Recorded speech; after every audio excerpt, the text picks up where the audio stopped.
Hey everybody, Daniel Fusco here, and welcome to today's 2-minute message. Now, one of the things that none of us really enjoy about life is the fact that sometimes bad things happen, and grief is a part of life.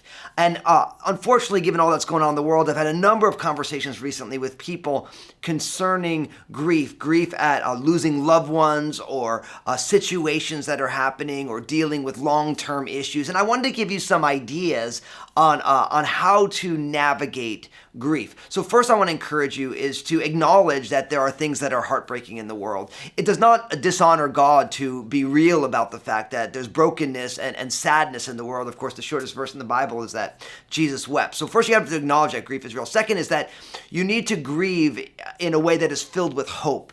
The Apostle Paul said that, that because we believe in the resurrection, we do not grieve as those who have no hope. And so all of our grief should be tied to our faith in the death and the resurrection of Jesus. We know that through every death, there is a new life that comes. And that's not only true in actual death and resurrection, but also that God brings beauty out of ashes. Third, and I think this is really important, is that when you're going through grief, that everybody grieves differently. And I think what happens a lot of times is grief is kind of amplified because people begin to judge other people's grief.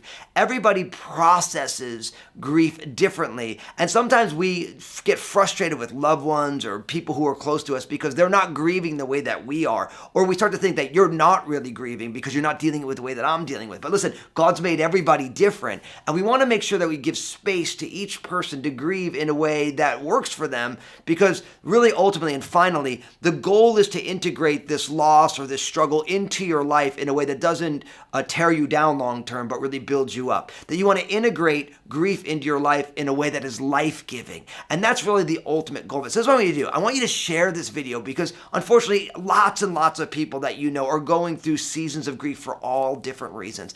And in the comment section, I want you to share a story of how you've been processing grief. And we also want to be able to pray for one another as we're being vulnerable and honest about some of the different things that are going on in our lives. And God bless you today.